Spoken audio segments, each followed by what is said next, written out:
ተዋህዶ መሸሸጊያዬ ኦርቶዶክስ መጠለያዬ ሰላምሽ ከፍ ይበልልኝ እናቴ ሁሌም ኖሪልኝ ሰላምሽ ከፍ ይበልልኝ እናቴ ሁሌም። ምሳሌ እኔ በምንም አጋጣሚ እዚሁ ተወልጄ ነው ያደግኩት፣ ግን አዲስ አበባ የሚል ቃል አልጠቀምም። ለምሳሌ እኔ በማንኛውም መልኩ ፊንፊኔ ነው የምለው። ቢሾፍቱ ሚል ደብረ ዘይት የሚል ቃል አልጠቀምም፣ ቢሾፍቱ ነው የምለው። አዳማ ናዝሬት አልጠቀምም፣ አዳማ ነው የምለው። እኔ ተወልጄ ያደግኩት እዚሁ ፊንፊኔ ውስጥ ነው። የፊንፊኔ ተወላጅ ለምንድነው አፋን ኦሮሞ መናገር ያልቻለው? አንደኛ አፋን ኦሮሞን መናገር ያልቻለው አሪፍ እንዲባል፣ ሌላው ደግሞ እናትና አባቱ አፋን ኦሮሞን ቤት ውስጥ ስለማያው ኑ ብላችሁ ታሪካቸውን ንገሯቸው።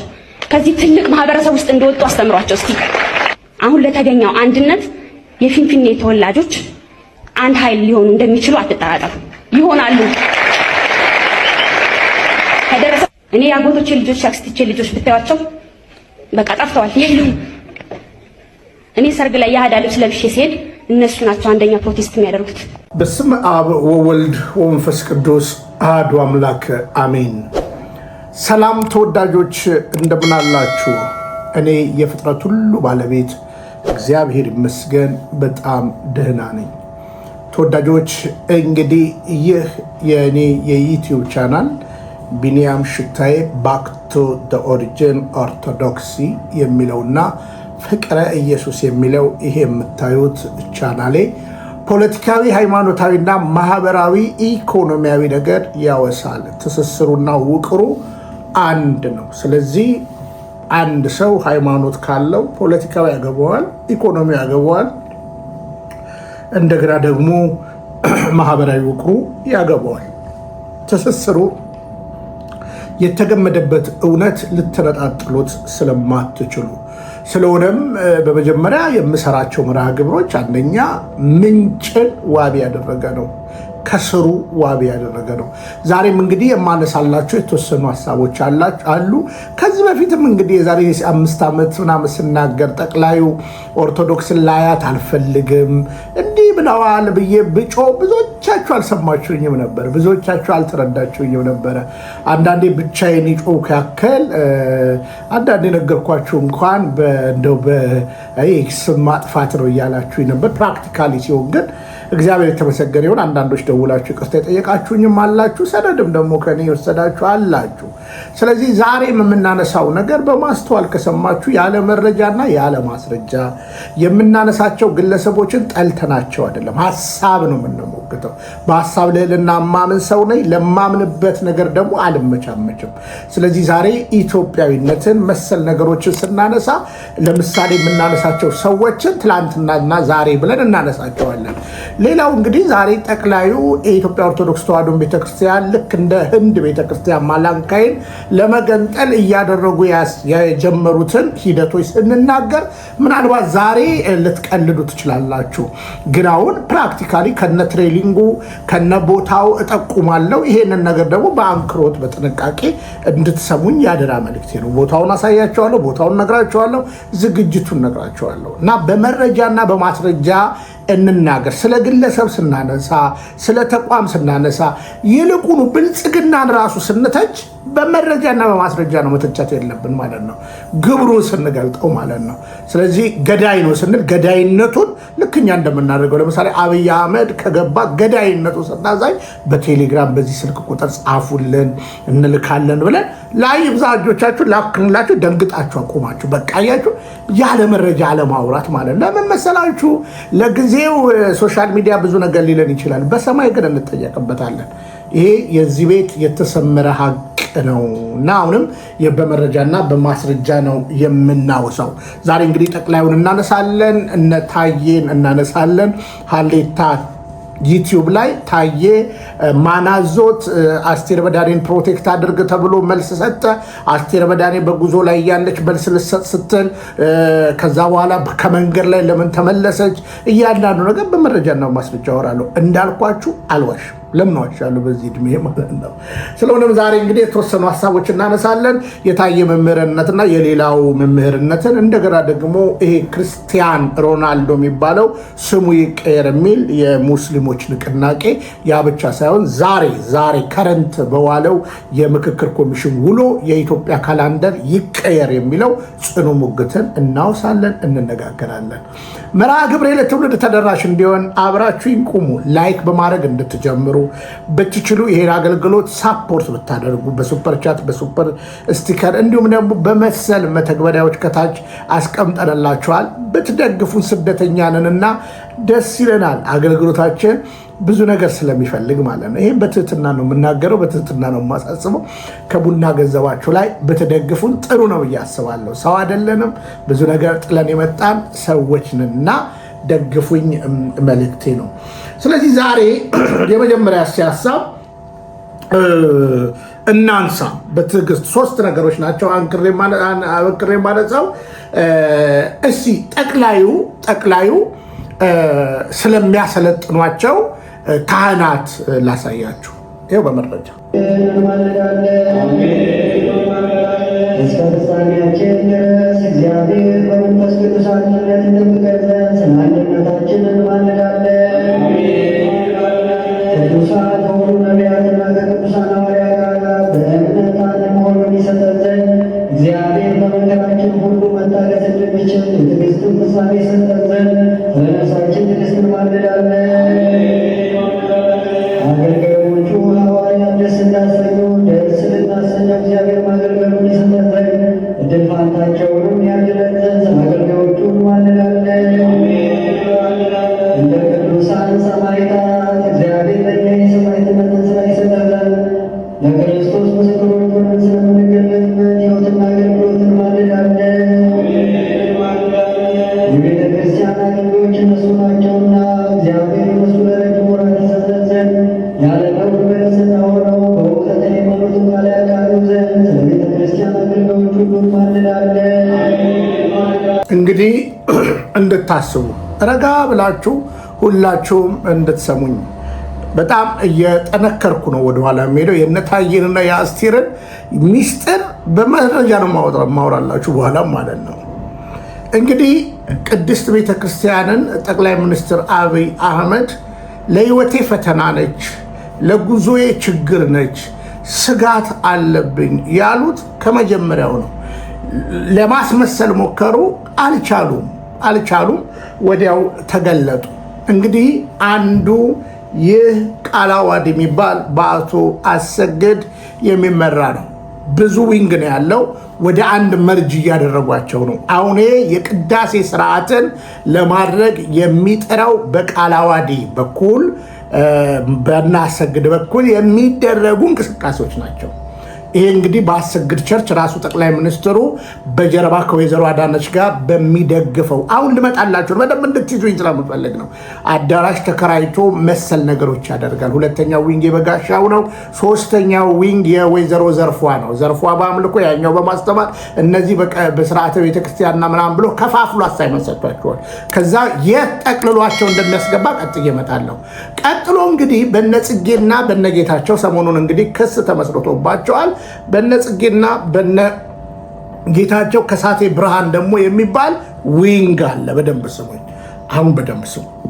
እነዚህን እንግዲህ አብይ አህመድ ቅድስት ቤተክርስቲያንን ለማፍረስ ኦርቶዶክስ ነን ብለው ላይሰንስድ ሆነው እያንዳንዳቸው በግልም ሆነ በቡድን አደራጅቷቸው እየቀጠላል። አንዳንዶቹን አዳራሽ ተከራይቶላቸዋል። እንደነ ዘረፌ ላሉት ደግሞ ቦታ ሰጥቷቸዋል። እንደነ በጋሻው መሰል ነገሮች ይደረጋሉ። እነዚህን ከሳቴ ብርሃን የሚባሉትን እነ ጌታቸውና እነ ጽጌ ያሉበትን አንዳንድ የኦርቶዶክስ ትምህርት ተምረዋል የሚላቸውን ያሉበትን አምቼ መገናኛ አካባቢ ቤዛ ኢንተርናሽናል የሚገኝ ቅጥር ግቢ ውስጥ ፕሮግራም ያዘጋጃሉ። እዛ ቦታ ይሰለጥናሉ። ቤተክርስቲያኒቷን ይሳደባሉ፣ እንደፈለጉ ያደርጋሉ። እንደዚህ ሁሉ ታዲያ ተጠቅልለው የት ይመጣሉ? በሉኝ። የት ይመጣሉ ቢኒ ካላችሁኝ 24 ቀበሌ የሚባል ቦታ ላይ ኮከብ ህንፃ ከዚህ በፊት ቪዲዮውን ሁሉ አሳይቻችኋለሁ። ከ24 ቀበሌ እዚህ ወደ ገርጂ መብራት ኃይል አስፓልት የሚያሻግር ከመገናኛ ጋር መታችሁ ፖሊስ ጣቢያ አለ። ከፖሊስ ጣቢያው ጎን በጣም የታጠረ ትልቅ ቦታ አለ። እዛ ትልቅ ቦታ ላይ ከዚህ በፊት እንዳልኳችሁ በዮናስ አክሊሉ ነበር ነገር ሊሰራ የነበረው። ዮናስ አክሊሉ ታማኝነትን አጉድሎ 24 ቀበሌ የነበረው ቦታ ላይ እነዛ ወጣቶች ተገለው ዮናስ 50 ሚሊዮን ትሰጣለህ ተብሎ መሰል ነገሮች ተሞክረው ነበረ። ይሄኛው ግን አሁን በሊዝ የተዘጋጀ የታጠረ ቦታ ስለነበረ እዛ ላይ ጠቅላዩ አልዋሽም በእንዲህ ሁኔታ ቤተ ክርስቲያንን ሰርተው እነዚህ ሰዎችን በአንድ ጎራ አድርገው ኦርቶዶክስን የማዳከምና ኦርቶዶክስን ከምድረ ገጽ ለማጥፋት ቢችሉ እየገደሉ ቢችሉ መንፈሳዊ ነገሯን እያጠፉ ሌላ ሐሳብን ለማራመድ እየቀጠሉ እንዳለ በመረጃና በማስረጃ ነው የምናገረው። 24 ቀበሌ ኮከብ ህንፃ ጎን ያለው አረንጓዴ በቢጫ የታጠረው ግቢ እስከምትደራጁ ኮንትራክተሮቹ ቻይናዎች ወይንም ኮሪያዎች እንዲረዷቸው እያናገሩ አሉ። በአገር ውስጥ ተቋራጭም ሊያሰሩት ይችላሉ። ቁርሾና ቂሙ ግን የከፋ ስለሚሆን ከሀገር ውጭ በሆነ ትልቅ የኦርቶዶክስ ተሐድሶ ካቴድራል ለማሰራት ጠቅላዩ ከአዲስ አበባ ከንቲባ ጋር ጨርሰዋል። ስለዚህ አንድ መንግስት በሃይማኖት ውስጥ ጣልቃ የመግባቱ እውነት ኦርቶዶክስን ለማጥፋትና ለማሽመድመድ የሚደረግ ጉዳይ ከዚህ የባሰና ከዚህ የከረፋ ነገር የለም ብዬ አምናለሁ። ስለዚህ ስርዓተ ቤተ ክርስቲያን ነዋያ ቅዳሴዋን እንደዚህ 4 ባገቡ 5 ባገቡ ቦዘኔዎች በቅድስት ቤተ ክርስቲያንም በዚያ ያክል አብይ አህመድ ለማዋረድ ነገሮችን ጀግኖ መጥቷል ብዬ እነግራቸዋለሁ። በሁለተኛ ደረጃ ጠቅላዩ ስለ ቀይ ባህር ሲያምራቸው እንዲሉናል። እንግዲህ ቀይ ባህርና አባይ ለኢትዮጵያ ዋና ናቸው ብለው ይናገሩናል። በእውነት ለመናገር እንደ አጠቃላይ ዓለም አቀፋዊ ዳሰሳ ብታዩ ጥሩ ነው። ያለ ወደብ የኖሩ አያሌ ሀገሮች አሉ። ወደብ ኖሯቸው ደግሞ ምንም ነገር የሌላቸው አያሌ ሀገሮች አሉ። ጠቅላዩ ነገርን እንዳልኳችሁ የባሩድ ሽታ ይወዳሉና ከ16 ዓመታቸው ጀምሮ ሲያሸቱ የነበረው እሱን ነውና ጦርነት ለጠቅላዩ ዋና ነገር ነው። ሰሞኑንም እንደምታዩት የአውሮፓ የዩኤኢ እንዲሁም የአሜሪካ የጦር ኃይሎች እያመጡ በጦር ካምፓቸው ላይ ሽርብትን እያሉ ነው። ስለዚህ እየተዝናኑ ሽርብትን እያሉ ማንም አይችለንም፣ ማንም አያሸንፈንም እያሉ አገሪቱን ማመስ ከሰራዊት የማይጠበቅ ማንነት ነው። ስለ ቀይ ባህር እስቲ ጠቅላዩ የሚናገሩትን እንስማና በዚሁ አፋቸው ሌላ የሚናገሩትን ላሰማችሁ። ከዛ በኋላ ወደ ነታየና መሰል ሀሳቦች እንቀጥላለሁ። የቀይ ባህር ጉዳይ ሳናነሳ በሰላም ተቀምጠናል እኮ። አሁን ለምን ዝም አንልም? ቢቀርብንስ? ከኤርትራ ቢያጋጨንስ? ከጅቡቲ ቢያጋጨንስ የሚል ስጋት ያላቸው ሰዎች አሉ። 50 ሚሊዮን ነበርክ፣ አሁን በ2030 150 ሚሊዮን ልትሆን ነው። 150 ሚሊዮን ህዝብ ጂኦግራፊካል ፕሪዝን ሆኖ መኖር አይችልም። አንደኛ ደህንነት አለ እንደምታውቁት፣ ብትፈልግም ባትፈልግም ወደሆነ ይፈነዳል። ህዝቡ እንዳይፈነዳ እንዳይበተን መነጋገርና መልክ ማበጀት ያስፈልጋል። ቀይ ባህርና አባይ ኢትዮጵያን የሚበይኑ ከኢትዮጵያ የተቆራኙ ለኢትዮጵያ እድገትና ጥፋት መሰረት ናቸው። እንግዲህ ጠቅላዩ የ7ኛ ክፍል ተማሪ ናቸው የምንለው የጂኦግራፊ ትምህርትን እንኳን በቅጡ የማያውቁ እንደሆነ አንድ በልልኝ። እኔ የተሰደድኩባትና የምኖርባት ኡጋንዳ ወደብ የላትም። ነገሮቿን በሚመቻት ሀገር ነው የምታስገባው። ያለ ወደብ የሚኖሩ አያሌ ሀገሮች አሉ። ለዚህ ነው አበክር የምናገረው እኛ ወደብ ሳይሆን በአሁን ሰዓት ወገን ነው የሚያስፈልገን የምለው። ወደቡማ በሰላም ጊዜ አብይና ኢሳያስ ተስማምተው ሊሰጡን የምጽዋ መንገድም ሲጠረግ በዓይናችን ንብረታችን አይተናል። ምን አጣላቸው? ጊዜ የሚፈታው ይሆናል። እኔ በእርግጠኝነት ኤርትራ ወደብ ትከለክለናለች ብዬ አላምንም። የኛ ጠባይ ይልቁኑ የኢትዮጵያውያን ሳይሆን አሁን የሚመራን ጠቅላይ ሚኒስትር የጠባይ መለዋወጥ እንደ አየር ንብረት ችግር ፈጠረብን እንጂ ኤርትራ ሕዝብና መንግስት ወደብ ይከለክለናል፣ ከጅቡቲ ባነሰ ነገር ያጋራናል ብዬ አምናለሁ። ጽኑ ነው ጉዳይ። ምክንያቱም በታሪክም በባህልም በእምነትም የተቆራኘንበት አያሌ ዘርፈ ብዙ እውነት ስላለን ኢትዮጵያን ከኤርትራ ነጥሎ ማሰብ ከንቱ ጩኸት ስለሆነ፣ ስለዚህ ምንድነው ትውልዱ ብለህ ካሰብክ የምጽዋ መንገድ ሲጠረቅ በኢሱና በአቢቹ መሃል ምን ነገር ተፈጠረ ብለህ የቀለበቱ ጉዳይ አቆራኛቸው ወይስ አፋጃቸው ብለህ ነገርን ማሰብስ፣ እኛኛው ስታንድ ባይ ናቸው፣ እኚኛው ግን ልውጥውጥ ናቸው። የልውጥውጥ ነገርን አይተው ነው ያቆሙት እንጂ ሌላ ነገር አይደለም። እሺ አሁን ይህንን ወደብ በምን እናመጣለን ሲባል እንግዲህ ሰሞኑን ዛቻው፣ ፉከራ በመጀመሪያ በዲፕሎማሲ ከዛ በኃይል እንጠቀማለን፣ ማንም እኛን አይችለንም ይላሉ ጠቅላዩ። እውነት ለመናገር ሁሉም የአቅሙ ሰራዊት አለው። ኬንያ የአቅሟ ሰራዊት አላት፣ ኡጋንዳ የአቅሟ ሰራዊት አላት። አሁን ግብፅን እንደ ተራ ሀገርና እንደ ተራ ነገር የምታነሱም ሰዎች አላችሁ። እኛ ይኸውላችሁ፣ እኛ ኢትዮጵያውያኖች ከሁሉ በላይ ወኔ ያለን፣ ኢትዮጵያዊነት ማንነት የሚባላችን ወኔ ያለን። በአደረጃጀትና በጦር አደረጃጀት ጉዳይ ግን ዝም ብትሉ ጥሩ ነው። ግብፅ በራሷ ራሷን የቻለ አደረጃጀት አለ። አንዳንድ ጊዜ ረጋ ብለን ታሪክን ማየት ትልቅ ነገር ነው። ዝም ብሎ ፉከራ አይጠቅምም። አሁን አድገናል፣ በልጥገናል፣ ከፍ ብለናል፣ ተሳክቶልናል። ከስር ያለ ህዝብ ግን እየሞተ እየተራበ እያለቀ ነው። ህዝብ እየገደሉ በህይወት እየኖርን ነው ማለት የነ ጃፒ ቸርች ትምህርት ነው። አያሌዎችን እነ ጃፒ ደም እየተፉ ተፈውሰሻል ፕሬስ ጋድ በያሉ እና አባዱላና እነ ጃፒ ፓስተር አባዱላና እነ ጃፒ እኔ እንኳን ማቃቸው 7 እና 8 እህቶቼን ደም እየተፉ ተፈውሳቸዋል እያሉ የገደሉብኝ ናቸው። አገር እየሞተች አገር ዲከርት ውስጥ እየገባች ተለውጠናል፣ ብልጽግና ነው ዘመኑን የሚል ይሄ የአጋንንታዊ ትምህርት ውቅር ውጤት ነው የምነግርህ በምክንያት ነው። በሌላ አፋቸው ጠቅላዩ እንዲሏቸዋል። ይቀደም ብያለሁ።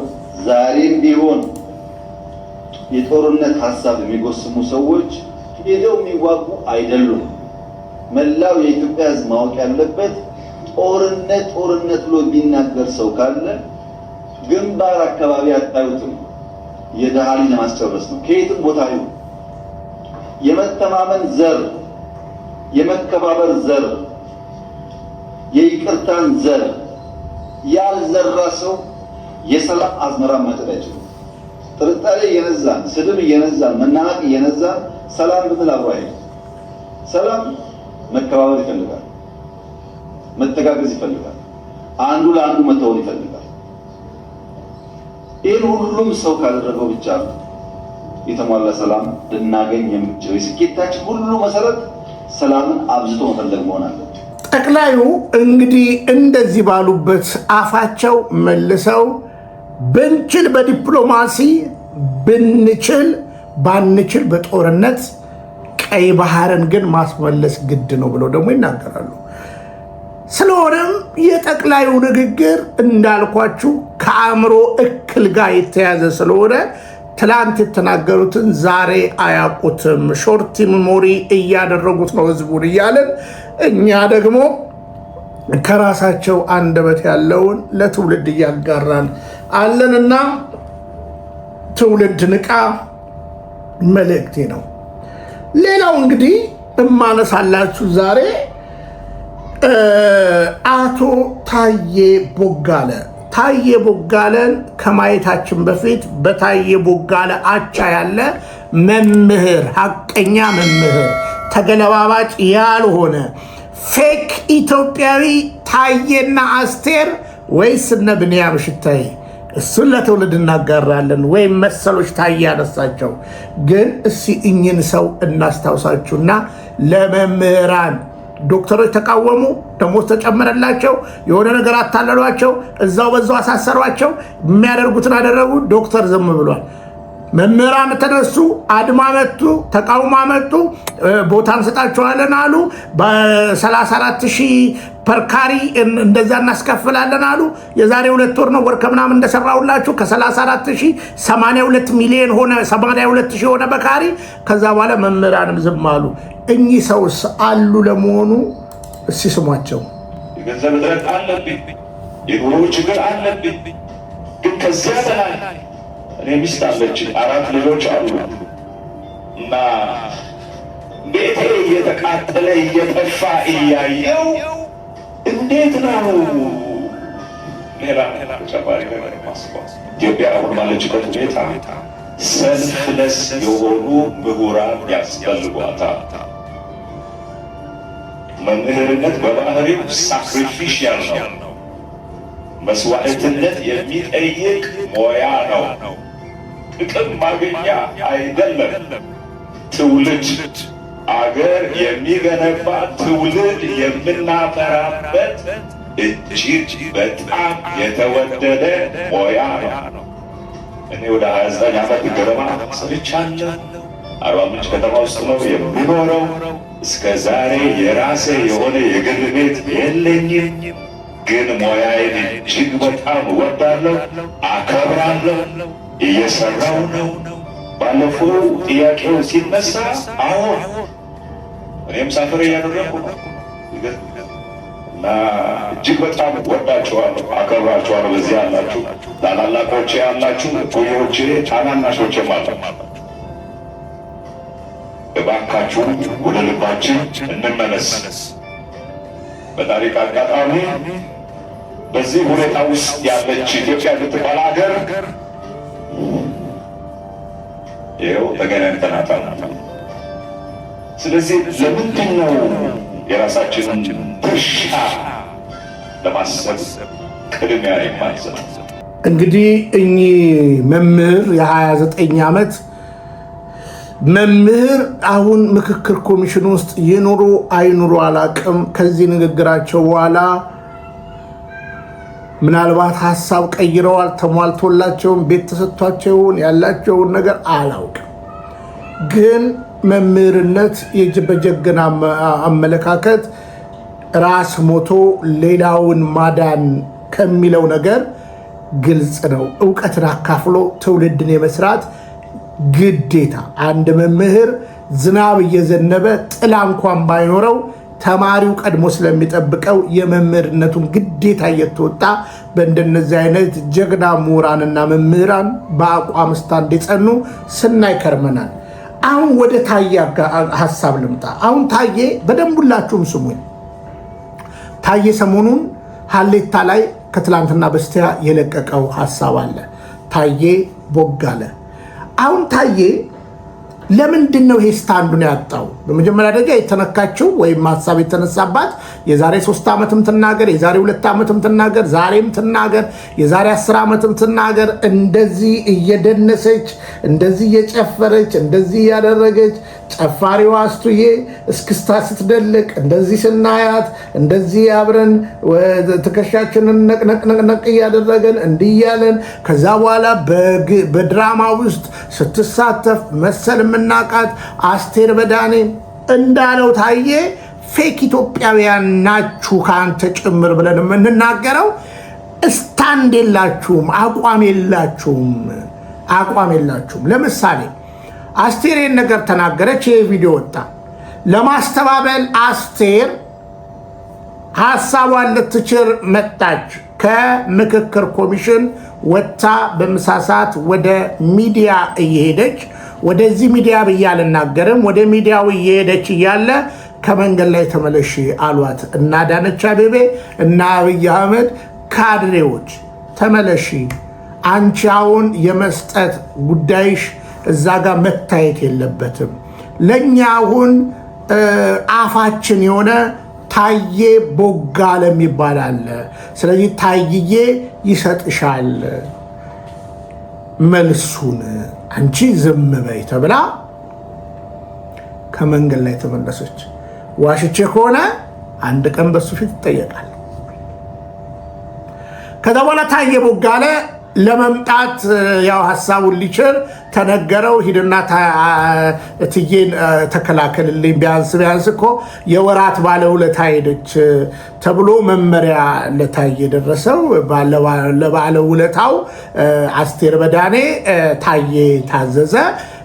ይገባቸዋል አለ ከጠቅላዩ ጋር የነበረውን ነገር ከዚህ በፊት ነግራቸዋለሁ። እኔ ምንም መዋሸው ነገር የለም እና አንደኛ እኔ ትልቅ ሰው ነኝ። እንደገና እውነት ለመናገር እኮ እምነቴ የማይፈቅድም ለምን ዋሻለሁ? እና ከዛ በኋላ ታየ ሊናገር ሲል ከሀሌታ ሚዲያ ጋር ኮሜንት ይዘጋልኛል።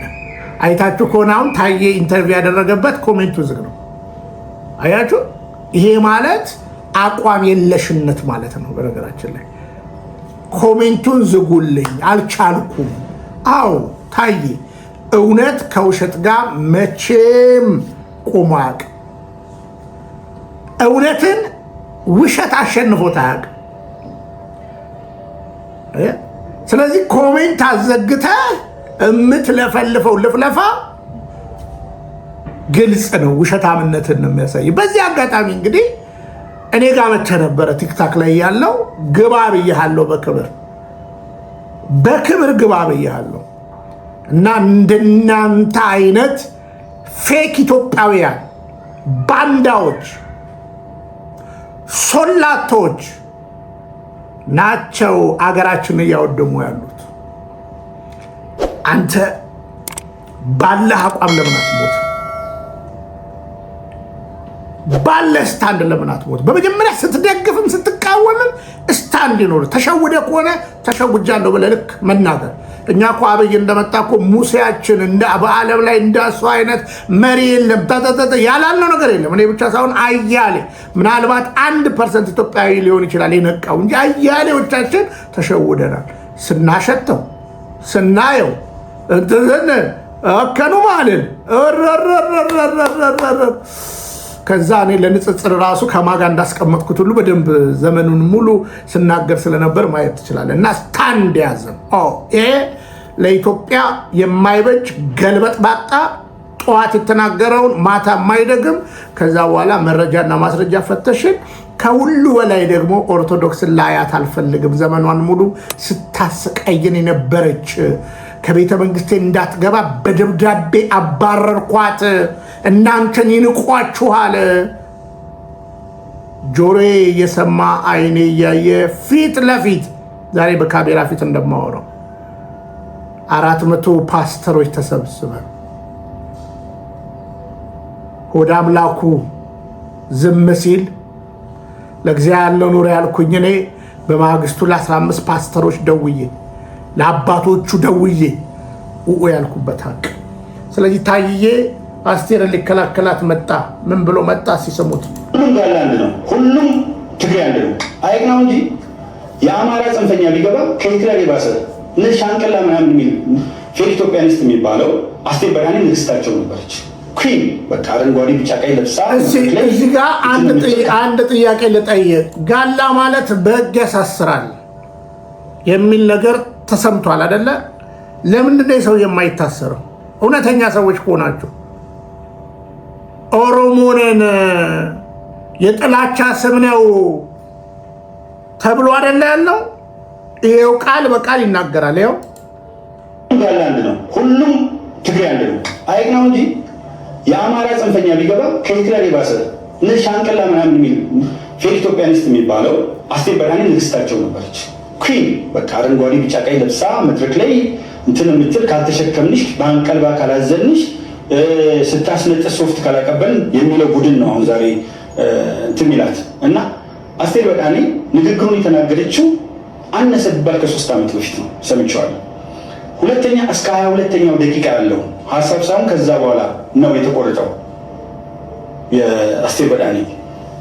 ሶስተኛ የምትናገራቸው ነገሮች ምንድናቸው ከማለቴ በፊት አስቴር በዳኔ በዚህ ፌክ ኢትዮጵያኒስት ምለዋለ ቅድም ኢንተርናሽናሊስት እንደምለው እንደጀመርኩት አስቴር በዳኔ የራሷን አመለካከት አራምዳለች። ባራመደችው ሀሳብ ውስጥ ይህን የሚሉ ሰዎች የሚተቿትን በሙሉ አይቻልም። ዶክተር ደቡብ አፍሪካ ያለ እኛም በተመለከተ እኛም የሚለው ኢትዮጵያ የሚለው አማራ ነው፣ ሌላው አይደለም ማለት ነው። እኛም በተመለከተ ኢትዮጵያን በተመለከተ አማራን በተመለከተ ሁሉም ጋር አንድ ነው፣ ሁሉም ትግሬ አንድ ነው። ቃል በቃል ነው። አንድ አልጨመርኩባትም፣ አንድ አልቀነስኩም። ኢትዮጵያን አጣባ ያዘው ይላል ብርጋዴር ጀነራል ተፈራ ማሞ ጫካ ያለው አማራ ነው።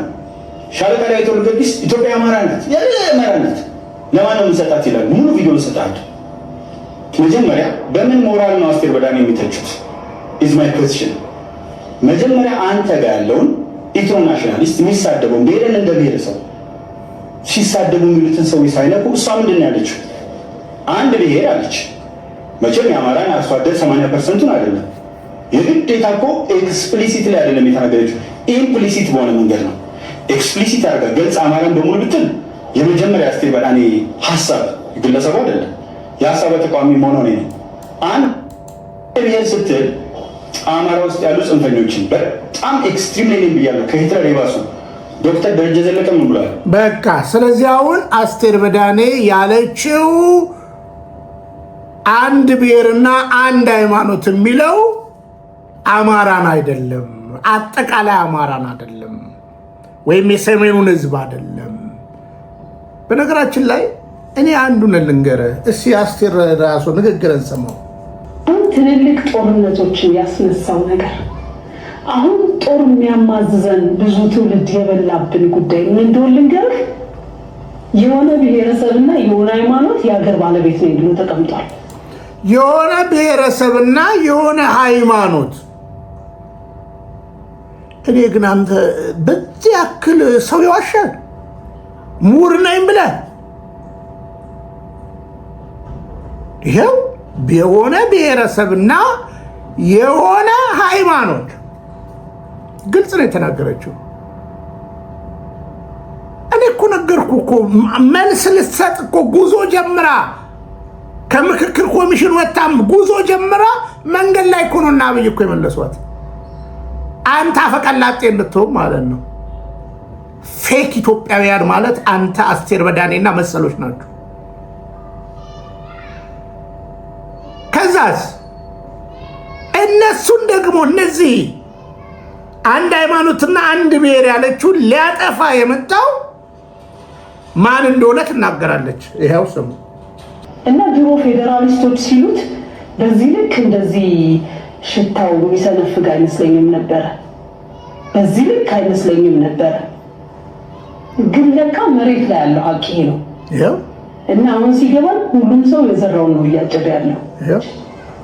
ቶለሬት የማያደርግ ትውልድ ተነስቶ እየተበቀላቸው ነው ብዬ ነው በቃ የደመደብኩት። ስለዚህ እየተበቀላቸው አንተ ጤነኛ ነህ? ከዚህ በፊት የተናገርካቸውን ንግግሮች ስማ እንጂ አማራ ክልል ድሮን እየተላከ ጉዳዩ የማህተብ ነው። ዳሮ ያው አንተ ማህተብን ችግር የለብም። ከዛ ከዱከም መስመሩ አደጋ በኋላ በቃ እኮ ተደፈነ ያንተ ነገር። ታሳዝነኛል። ስለዚህ እየበሰበሰ ነው ማንነት የሄደው ማለት ነው። ውስጥ እየበሰበሰ ነው ታየ ሄደው። አሁን ያ ታየ ነው ብዬ አላስብም። ደፈኑታ። ከላይ በሆነ ነገር ደፈኑ፣ ከታች በሆነ ነገር ደፈኑ። ስለዚህ ተደፍሮ የሚላወስ ማንነት ስላለ ከዚህ የባሰ ትናገራለህ። ስለዚህ እውነታው ይሄ ነው። ግን አንተ እውነተኛ ሰው ከሆንክ ለምሳሌ አትግደሉን እኮ ማለት አሁን ለምሳሌ የአማራ አክቲቪስቶች ብላቸዋል አይደለ? እኔ አንድ ነገር ልንገርህ፣ አማራ የሚለው ህዝብን ብትፍቀው ጀርባው ላይ ኢትዮጵያ ነው ያለው። የኢትዮጵያ ብሔራዊነት ውቅርና የያዘው እንዳንተ ስትፋቀር አቅምቦ የለም።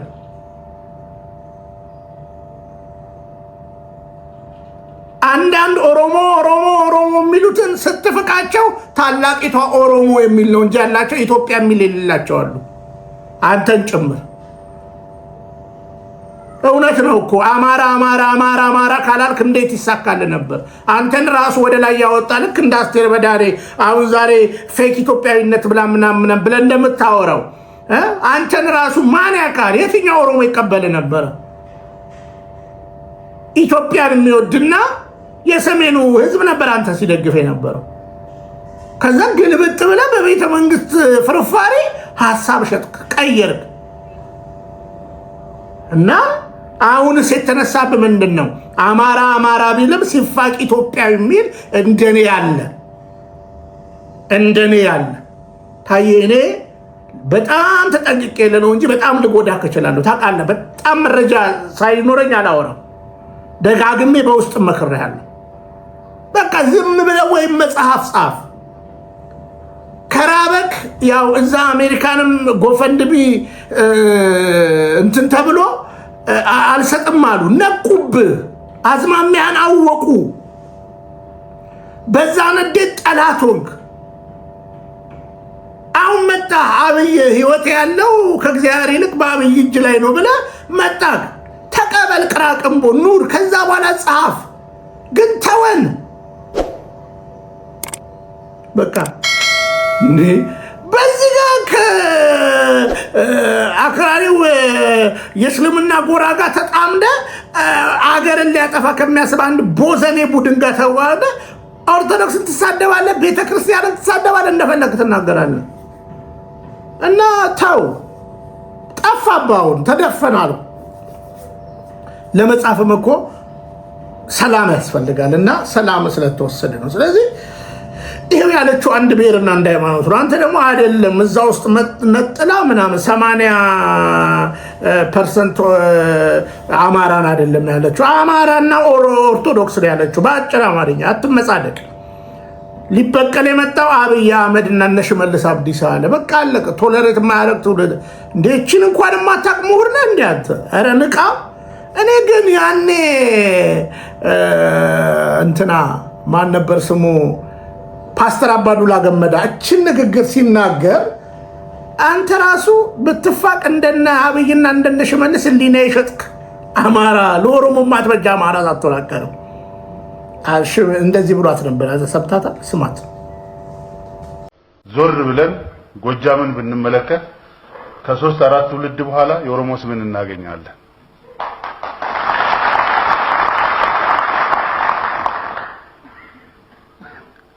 ወደ ጎንደር ብንሄድ እዛ የጎንደር ቤተ መንግስት ውስጥ የኦሮሞዎች ታሪክን እናገኛለን።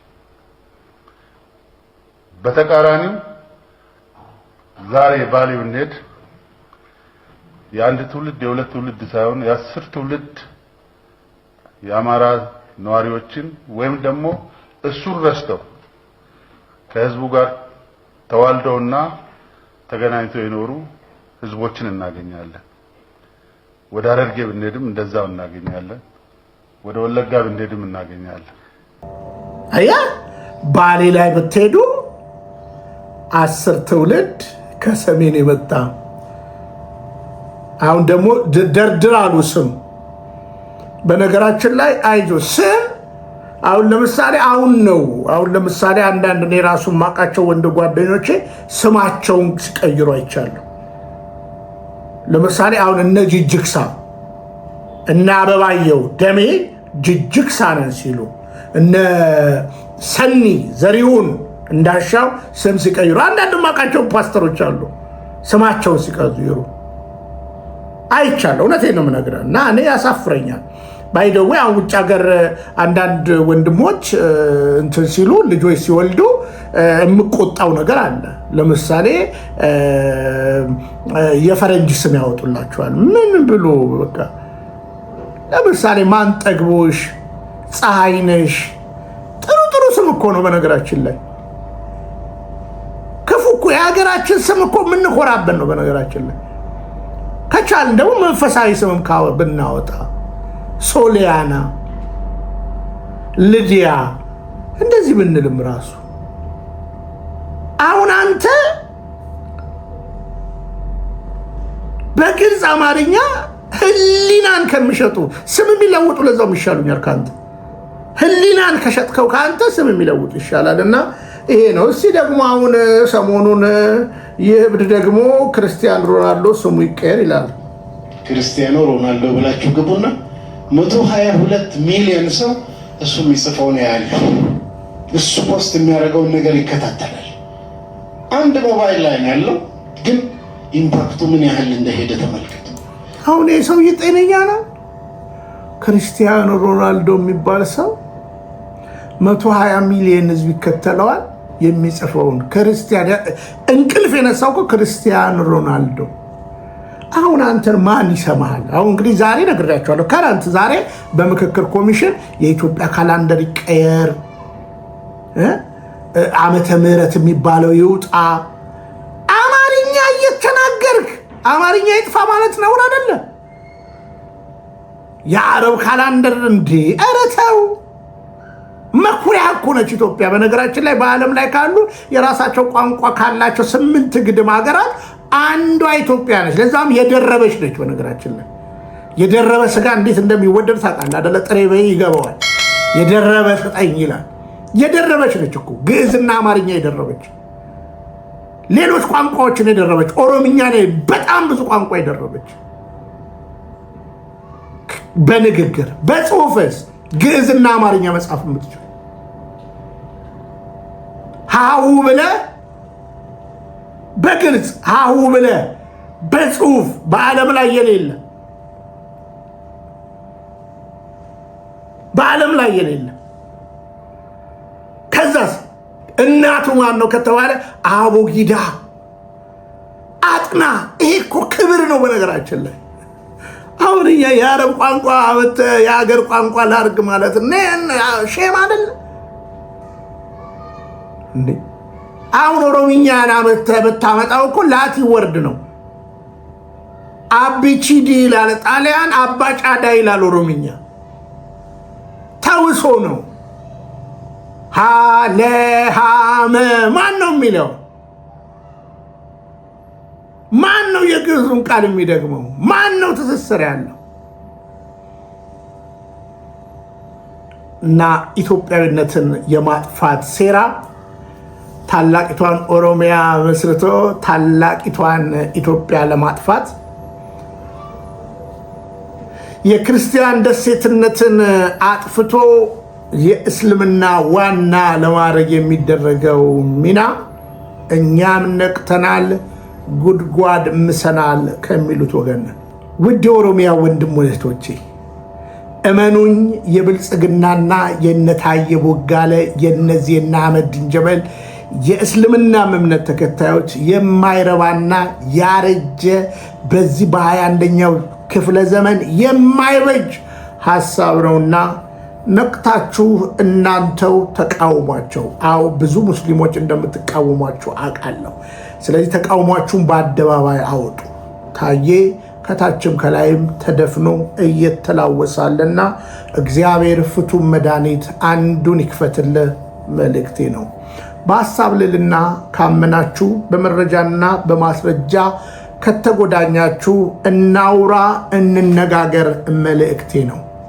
ጠዋት የተናገረውን ማታ የሚረሳው በ5 ዓመት ጉዞው 200 ሚኒስቴርና ሚኒስቴር ዴታን የቀያየረ ከራሱ ጋር የተጣላ በዲስኩር የሚኖር የብልጽግና ፓርቲና የብልጽግና ወንጌል ወይም የብልግና ወንጌልና የብልግና ፓርቲ ለሀገር የማይበጅ የሀገር መከራ ስር የሰደደ መከራ ዳንቅራ ነውና ትውልድ ንቃ መልእክቴ ነው። አትግደሉኝ፣ አታስፈራሩኝ። እውነት ካላችሁ ግን በተናገርኩት በእውነት ሞግቱኝ። ከገደላችሁኝም ደግሞ እኔ ቀድሜ ሄዳለሁ፣ ተከትላችሁኝ እናንተ ትመጣላችሁ። አንድ ቀን በፍርድ ወንበር እንጠያየቃለን።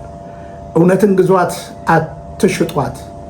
ብንያም ሽታዬ ነኝ፣ ፍቅረ ኢየሱስ። ይህንን አገልግሎት ከተመቻችሁ ላይክ እያደረጋችሁ ሳፖርት አድርጉ መልእክቴ ነው። በሌላ ቪዲዮ እስክንገናኝ ቸር ሰላም።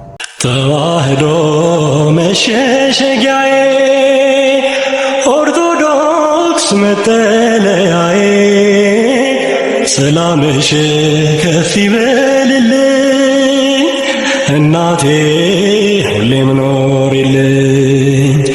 ሰላምሽ ከፍ ይበልልኝ